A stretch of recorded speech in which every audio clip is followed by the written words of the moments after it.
అందరికీ నమస్తే అండి. విషయం ఏంటంటే పెద్ది సినిమాకి భారీ కుట్ర అయితే జరుగుతుందంట. పెద్ది సినిమా మీద ఓ భారీ ఎత్తు కుట్ర అయితే జరుగుతుందంట. ఇదేంటబ్బా పెద్ది సినిమా ఇంకా రిలీజ్ అవ్వలేదు కదా, కుట్ర ఏంటబ్బా అనుకోవచ్చేమో. ఇది చెప్తున్న మాట, ఈ మాట చెప్తుంది ఎవరంటే TV5 శివ గారు, అలాగే TV5 మూర్తి గారు. వాళ్ళు వీడియోలు అయితే కనుక కొన్ని వీడియోలు అయితే చేయడం జరిగింది. ఏంట్రా అంటే కనుక పెద్ది సినిమా మీద కుట్ర జరుగుతుంది అని అనగానే వీళ్ళు చెప్పగానే నాకేమనిపించిందంటే కొంపదీసి జగన్ గారు కానీ ఆ కుట్ర చేయిస్తున్నారా ఏంటి అని చెప్తారా ఏంటేళ్ళో అని కంగారు వచ్చింది నాకు నిజంగాను.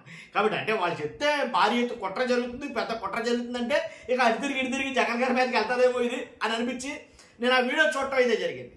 ఇంతకీ ఆ కుట్ర ఏంటి, పెద్ది సినిమా మీద జరిగే కుట్ర ఏంటి అని అంటే కనుక దీంట్లో అనుకోకుండానే జగన్ గారు ఉన్నారు. నన్ను అడిగితే కనుక ఏంటో చెప్తాను నేను. జగన్ గారు దీంట్లో ఎలా ఇన్వాల్వ్ అయ్యి ఉన్నారో, పెద్ది సినిమా మీద జరిగే కుట్ర మీద జగన్ గారి ఇన్వాల్వ్మెంట్ ఎలా ఉందో ఏంటో నేను చెప్తాను. చెప్పే ముందు నాతో రిక్వెస్ట్ ఉందండి. వాస్తవాలు ఏంటో రాష్ట్ర ప్రజలకు తెలియాలి కాబట్టి మీ బాధ్యతగా లైక్ చేయమని చెప్తుంటాను. ఇప్పుడు నేను మీరు లైక్ చేస్తే ఎక్కువ మందికి ఇన్ఫర్మేషన్ షేర్ అవుతుంది. కొత్తగా మన ఛానల్ చూస్తే పక్కాగా సబ్స్క్రైబ్ చేయండి. మీ అమూల్యమైన అభిప్రాయాన్ని కామెంట్ రూపంలో తెలియజేయండి.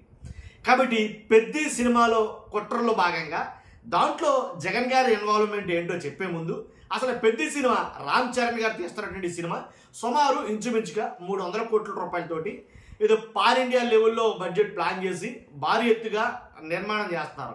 కాబట్టి వాళ్ళు చేసేదేమో మైత్రి మూవీస్ మేకర్స్ వాళ్ళు తీస్తున్నారు. వాళ్ళు తీస్తున్నాం అలానే వాళ్ళు దీంట్లో ఉండడం బట్టే ఈ ఈ వివాదం అంతా వచ్చింది అని అయితే నేను చెప్తాను. ఎందుకంటే గతంలో కూడా ఈ మైత్రి మూవీ మేకర్స్ వారు తీసినటువంటి ఏదైతే బడ్జెట్ సినిమాలు ఉన్నాయో అప్పుడు కూడా వివాదం వచ్చినప్పుడు కూడా వీళ్ళ దాంట్లో భాగం.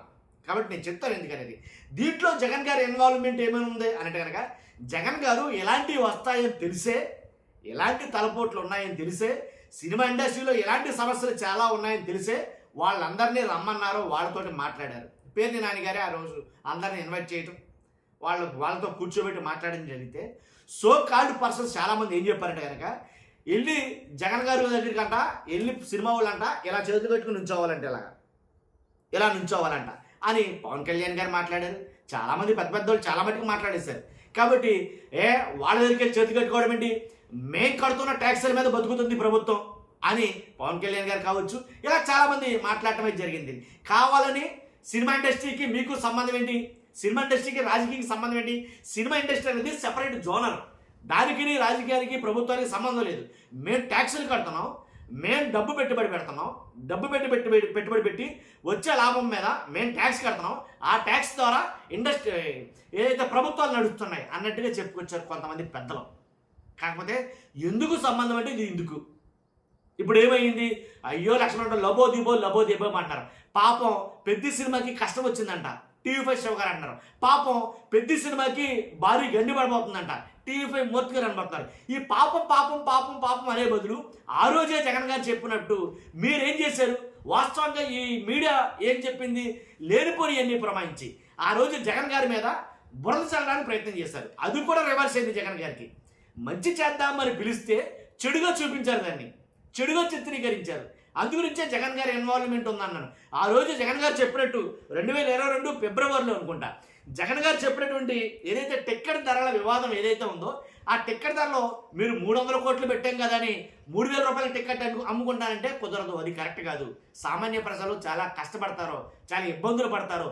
ఒక సినిమాకి వెళ్ళాలంటే సగటున సామాన్యుడికి ఇంచుమించుగా 2000 3000 పైబడి అవుతుంది అని దానికంటూ ఒక ధరల స్థిరీకరణ, ఒక నియంత్రణ అనేది ఉండాలి. ఎంత భారీ సినిమా అయినా ఎవడ పెట్టమన్నాడంటే 5000 కోట్లు 6000 కోట్లు 300 కోట్లు ఎవడ పెట్టి తీయమన్నాడో. కానీ మేము తీసాం కదా, మా ఇష్టం వచ్చినట్టు అమ్ముకుంటానంటే అది ఎలా చెల్లుబాటు అవుద్ది కదా. కాబట్టి అది పాసిబిలిటీ కాదు కదా. దాన్ని ఆలోచించే ఒక జీవో తీసుకురావడం జరిగింది 2022లో. అదిగో ఇంకేముంది, ఇండస్ట్రీ మొత్తాన్ని నాశనం చేశారని చూస్తున్నారు. జగన్ గారు మొత్తం ఇండస్ట్రీని దొక్కేలేన్నాడు అంటే జగన్ గారికి ఇండస్ట్రీ మీద కూడా ఆధిపత్యం కావాలి. ఇలా రకరకాలుగా అవాకులు అయితే కనుక పేరడం జరిగింది. మొత్తానికి ఏం జరిగింది, మనకెందుకు లేదు వదిలేశారు. అప్పట్లో ఏంటి జరిగింది జరుగుతుందని చెప్పి వదిలేశారు. ఇది ఇప్పటికి కూడా కొట్టుకుని చేస్తున్నారు. ఇప్పటికి కూడా ఒక కమిటీ లేదు, దాని మీద ఒక నియంత్రణ లేదు. ఏంటి ఏదన్నా అవుతే కనుక ఇది ఇలాగా. కాబట్టి పాపం పెద్ది సినిమాకి ఇబ్బంది అని అనే బదులు ఆ రోజునే మీరు లేనిపోని బురద చల్లడం మానేసి ఉంటే కనుక సక్రమంగా జరిగి ఉండేదేమో, గాడిని పడేదేమో. ఈ రోజున ఏదైతే సింగిల్ స్క్రీన్ థియేటర్ల వాళ్ళు ఇబ్బంది పడుతున్నట్లుగా రెంటల్ విధానం మాకు వద్దు అని వాళ్ళు చెప్తున్నారు. పర్సంటేజ్ విధానం కావాలంటారు. పర్సంటేజ్ విధానం ఇవ్వడానికేమో వాళ్ళు ఒప్పుకోవట్లా. డిస్ట్రిబ్యూటర్లు కావచ్చు, ఎగ్జిబిటర్లు కావచ్చు, ఏంటి వాళ్ళు పర్సంటేజ్ విధానం సింగిల్ స్క్రీన్ థియేటర్లకు ఇస్తే కనుక మా పరిస్థితి ఏంటి? మేమేదో పెట్టుబడులు పెట్టి బోళ్ళు అప్పులు చేసి పెట్టుబడులు పెట్టి సినిమాలు తీస్తే దాని మీద వచ్చే లాభాల్లో మీకు కూడా తలాకంత వాటా ఇవ్వాలంటే మేము ఎక్కడిచ్చుకోగలం అని అన్నారు. రెంటల్ విధానం వల్ల సింగిల్ స్క్రీన్లు నడపాలంటే మేము నడపలేం అని వాళ్ళు చెప్పారు. ఇప్పుడు కొత్త వివాదం ఏంటి అని అంటే కనుక ఏం లేదు, సింగిల్ స్క్రీన్లు ఏవైతే ఉన్నాయో అవి ప్రభుత్వం జీవో ఇచ్చినా సరే ఇప్పుడు కనుక వాళ్ళు చెప్తుంది ప్రభుత్వం ఏమైనా చెప్పుకొని ఏమైనా చేసుకొని మాకు అనవసరం, ఎలాంటి జీవో అయినా ఇచ్చుకొని మాకు అనవసరం, మేము మాత్రం రేట్లు పెంచము. ఏదైతే మాకు అనుకూలంగా ఉన్న రేట్లు ఏదైతే పాత రేట్లు ఉన్నాయో అంటే బాల్కనీ 175 రూపాయలు, కుర్చీ 100 రూపాయలు, ఏదో రేట్లు ఉంటాయి కదా, ఆ రేట్లు పాత రేట్లు 100, 150 ఇలాగా 200 లోపు రేట్లు అయితే ఉన్నాయో ఆ రేట్లే మేము అమలు చేస్తాం. మీరు జీవో ఇచ్చి మీరు 300 అమ్ముకోండి అని అన్నా సరే మేము అమ్మం, పాత రేట్ల మీదే మేము చేస్తాం అని వాళ్ళు చెప్తున్నారు. కాబట్టి వాళ్ళు చెప్పే విధానం ఎలా ఉందో మనం చూసాం కదా. కాబట్టి అంటే అది సామాన్యులకి మంచిది, కానీ అలాగని సామాన్యులు కూడా చాలా మటుకు ఎలా ఉన్నారంటే సింగిల్ స్క్రీన్ థియేటర్కి వెళ్ళే వాళ్ళు తక్కువ అయిపోయారు. వాస్తవంగా మాట్లాడాలని ఎందుకు చెప్పమంటారా, సింగిల్ స్క్రీన్లో కూడా రేట్లు పెంచి అమ్మితే కనుక సింగిల్ స్క్రీన్కి ఎందుకు, అదేదో మల్టీప్లెక్స్కి వెళ్తారు కదా, multiplex rate single screen rate ఒకటే అయినప్పుడు సింగిల్ స్క్రీన్కి వెళ్ళరు జనాలు, మల్టీప్లెక్స్కి వెళ్ళిపోతారు.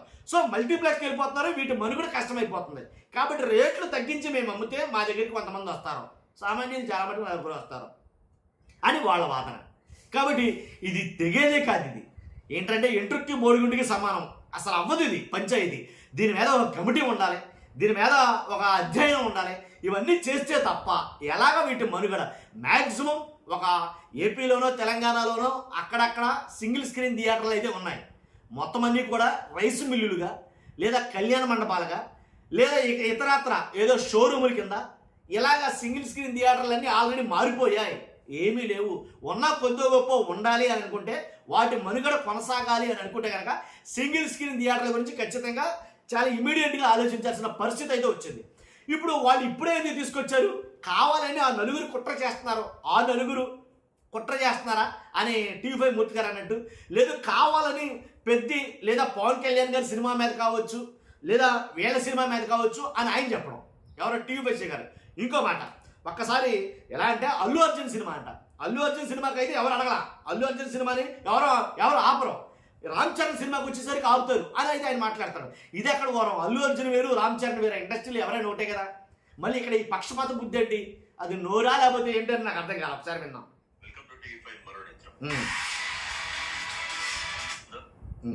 పెద్ద కలెక్షన్లకు గండి కొట్టడానికి ప్రయత్నాలు జరుగుతూ ఉన్నాయా?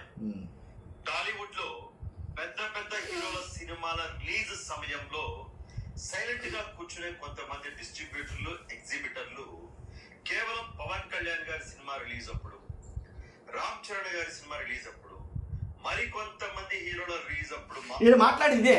ఇప్పుడు పవన్ కళ్యాణ్ గారి సినిమా అప్పుడు లేకపోతే రామ్ చరణ్ గారి సినిమా అప్పుడు మాత్రమే ఇలాంటి వివాదాలు వస్తున్నాయంట. మన పుష్ప వచ్చింది, అల్లు అర్జున్ గారు ఎవరు మాట్లాడరు, అంతకుముందు పుష్ప 1 వచ్చింది, పుష్ప 2 వచ్చింది, ఎవరు మాట్లాడరు. అంటే ఈయన ఉద్దేశం ఏంటి, ఈయన ఇంటెన్షన్ ఏంటంటే వాళ్ళు ఆపట్ల, అంటే పుష్ప సినిమాని సెపరేట్ చేస్తున్నాడు ఈయన, అల్లు అర్జున్ని సెపరేట్ చేస్తున్నాడు, ఏంటి రామ్ చరణ్ వీడియో చూస్తున్నాడు. ఏంటిది ఘోరం, వాళ్ళందరూ ఒకటే ఫ్యామిలీ కదా, ఏ రాజకీయం నాకు అర్థం కాదు. నోరు తెలుస్తా ఉన్నారా, థియేటర్లు మూసే అందుబాటులోనే ఉండాలి. ఒక చిన్న కుటుంబం వీకెండ్ కి ఒక సినిమా కనుమరుగయ్యే ప్రమాదం ఈ 50 మేము తెలుగు మ్యాట్రిమోనీ యాప్ లో అయితే ఒకటండి, అంటే వీళ్ళ రాజకీయం మీడియాలో కూడా చాలా మంది రాజకీయం గడిచింది. చెప్తాను ఒకసారి. తప్పించి ప్రభుత్వం జీవో ఇచ్చినా సరే పెంచిన ధరలు అమలు చెయ్యం అని చాలా స్ట్రాంగ్ గా చెప్పారు. అవును, మంచిగా అనిపించింది నాకు కూడా, ఎస్ కరెక్టే కదా అని చెప్పేసి అనిపించింది. తప్పే ఉంది, గతంలో ఎందుకు లేదు? పుష్ప సినిమా రిలీజ్ అయింది, వినారా?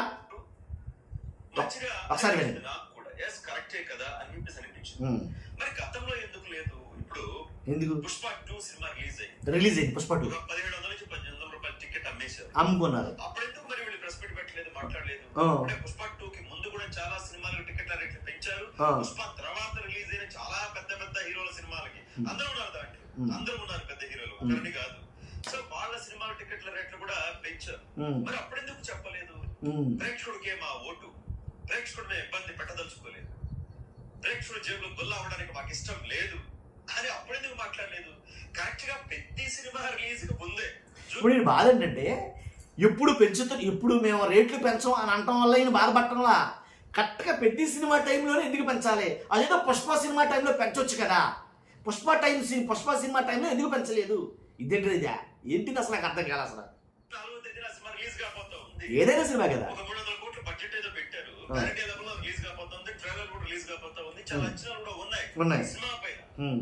సో ఇలాంటి టైంలోనే వీళ్ళకి ఎందుకు గుర్తొచ్చింది? ఆ సినిమాలు ఎప్పుడు గుర్తు రాలేదని సహజంగానే రామ్ చరణ్ గారి అభిమానులు, పవన్ కళ్యాణ్ గారి అభిమానులు, ఆ మెగా కుటుంబ అభిమానులు సహజంగానే కొన్ని ప్రశ్నలు లేవనెత్తుతారు, ఖచ్చితంగా లేవనెత్తారు.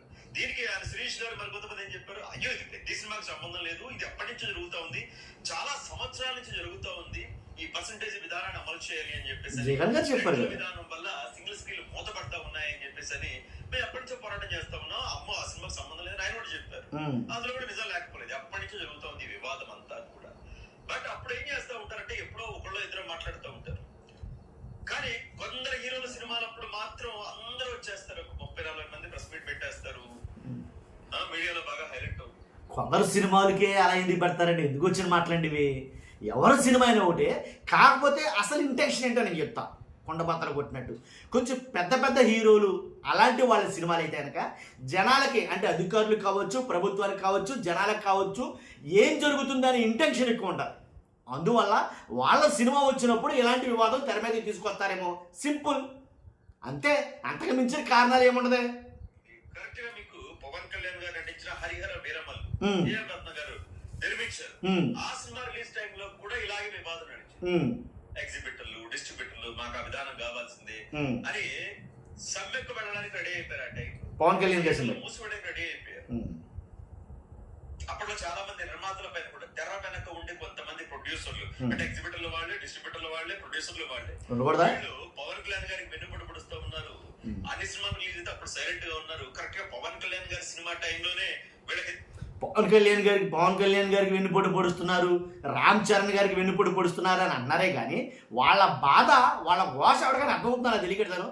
బాబోయ్ మోతేసుకుంటున్నారా బాబు సినిమాలు అంటే, మళ్ళీ దీంట్లో పార్షియాలిటీ ఏంట్రా బాబు అని వాళ్ళదే గుర్తొచ్చేసి మళ్ళీ సమ్మెకెళ్తామని బెదిరిస్తా ఉన్నారు అని చెప్పేసి అప్పట్లో కూడా కొంతమంది నిర్మాతల పైన విమర్శలు వచ్చినాయి. దానికి ఆ నిర్మాతలు కూడా వివరించారు. దిల్ రాజు గారు కూడా నాకు సంబంధం లేదు ఆయన కూడా చెప్పారు. మళ్ళీ ఇన్నాళ్ళ తర్వాత కరెక్ట్ గా పెద్ద సినిమా రిలీజ్ టైంలోనే ఇవన్నీ ఎందుకు గుర్తొచ్చినాయి? ప్రేక్షకుల పైన ప్రేమ వచ్చింది. ఓటీటీ విధానం సినిమాలు అలా అమ్ముకోకూడదు, అమ్ముకోకూడదు, మరి 4 రోజుల్లోపే ఇచ్చేయకూడదు ఓటీటీకి, ఇవన్నీ గుర్తొచ్చేసాయి. మేము ప్రభుత్వాలు జీవోలు ఇచ్చినా సరే మేము పెంచాం, టికెట్లు పెంచాం, బాగుంది, తప్పే ఉంది, పెంచడం మంచిదే కదా. అంటే 2027 నుంచి అమలు చేయాలని కొంతమంది చెప్తా ఉన్నారట. సరే కూర్చొని మాట్లాడుకుందాము ఈ పర్సంటేజ్ విధానం, రెంటల్ విధానం పైన 2027 నుంచి సాధ్యాసాధ్యాలు ఎంతవరకు అమలు చేయగలం ఏంటి అనేది చూద్దామని చెప్తే లేదు ఇప్పుడు చేయాల్సిందే కూర్చుని మాట్లాడదామనే కదా జగన్ గారు చెప్పింది. అర్థమైందా మీకు? కూర్చుని మాట్లాడదామనే పిలిచింది. ఆ ఏళ ఎంత దారుణంగా ట్రోల్ చేశారు, ఆ రోజు ఎంత దారుణంగా ఇదే మీడియా వాళ్ళు ఎంత దారుణంగా మాట్లాడారు. ఏంటి మంచి చేస్తానరా మా కూడా అంటే కనుక ఏంటో చెప్పినట్టు సామెత చెప్పినట్టు చేస్తే ఎంత దారుణం అది. ఒక పెద్ద సినిమా రిలీజ్ ముందు మళ్ళీ సింగిల్ స్క్రీన్ మూసేస్తాం, మేము సభ్యులకు వెళ్ళిపోతాము. సో ఈ చర్చలు ఏవైతే ప్రొడ్యూసర్ గిల్డ్, ఈ ఎగ్జిబిటర్ల అసోసియేషన్ మధ్య చర్చలు సఫలం కాకపోతే, సింగిల్ స్క్రీన్లు ఓపెన్ చేయకపోతే, మూసేస్తే పెద్ద సినిమాకి నైజాం కలెక్షన్, నైజాం అనేది చాలా ఇంపార్టెంట్, పెద్ద సినిమా కలెక్షన్ కు చాలా గండిపడే అవకాశం ఉంది. నేను ఆ కలెక్షన్ ఎన్ని వస్తాయో ఏంటో వాటి గురించి నేను జోలికి వెళ్ళదలుచుకోలేదు. బట్ ఫ్యాన్స్ లెక్కలు వేసుకుంటారు కదా. ఏదంటే విషయం చాలా అయితే ఉంది కదలే, కానీ వాస్తవం ఏంటంటే కనుక నేను చెప్పదలుచుకుంది ఏంటంటే కనుక ఇలాంటి రిస్కులు, ఇలాంటి ఇబ్బందులు, ఇలాంటి తలనొప్పులు ఉంటాయని ఆ రోజున కూర్చోబెట్టి మాట్లాడదామని జగన్ గారు పిలిచారు. ఇది వాస్తవం. టిక్కెట్ల ధరల గురించి ఆ రోజు టిక్కెట్ల ధరలతో పాటు ఒకదాని తర్వాత ఒకటి ఈ ఇష్యూస్ అన్ని తెర మీదకి వచ్చాయి. అప్పుడు కూడా సింగిల్ స్క్రీన్ థియేటర్లో వాళ్ళు పడుతున్న అవస్థలు కావచ్చు, వాళ్ళ పడుతున్న ఇబ్బందులు కావచ్చు, వాళ్ళు మోతేసుకుంటున్న థియేటర్ల గురించి కావచ్చు, వీటన్నిటి గురించి ఒకదాని తర్వాత ఈ అంశాలన్నీ లేవనెత్తుతారు. వాటన్నిటిని షార్ట్అవుట్ చేద్దామన్న టైంలో ఈ మీడియా ఏదైతే ఉందో ఎల్లో మీడియా ఏదైతే ఉందో రకరకాలుగా పుంకానుగా వీడియో తీసేశారు. ఇంకేముంది, అదిగో జగన్మోహన్ రెడ్డి గారు మొత్తం సినిమా ఇండస్ట్రీని దోసేసుకోబోతున్నాడు, సినిమా ఇండస్ట్రీని తన కాళ్ళు కింద పెట్టుకోవాలన్నాడు, చెప్పు చేతలు పెట్టుకున్నాడు. మేము కలవాలా, ముఖ్యమంత్రి గారు అయితే మేము రావాలా, ఆయన పిలిస్తే మేము వెళ్ళాలా అని కొంతమంది మాట్లాడారు పెద్ద పెద్ద నాయకులు, ఇప్పుడు నాయకులుగా ఉన్నవాళ్ళు. కాబట్టి ఏం జరిగింది, ఇప్పుడేమో మీరు పిలిచినా వాళ్ళు రావట్లా. విషయం ఏంటంటే ఇప్పుడు ప్రభుత్వం వాస్తవానికి అసలు చంద్రబాబు నాయుడు గారు అలాగే పవన్ కళ్యాణ్ గారు చెప్పేది ఏంటంటే వీళ్ళ పిలిచినా వాళ్ళు రావట్లా. అప్పుడు వచ్చిన వాళ్ళేమో మొత్తం పొగట్టి ఎగ్గొట్టారు. ఇలా జరిగింది. కాబట్టి వాస్తవాలు అనేవి ఎప్పటికీ కూడా మరుగులు పడిపోవు, ఎలాంటప్పుడు గుర్తుకొస్తాయి. అది గురించి ఈ వీడియో చేయడం జరిగింది. ఫస్ట్ అయితే మీ అభిప్రాయం కామెంట్ రూపంలో తెలియజేయండి. కొత్తగా మన ఛానల్ ఇస్తే పక్కగా సబ్స్క్రైబ్ చేయండి. ఫస్ట్ అయితే లైక్ చేయండి. Thank you very much.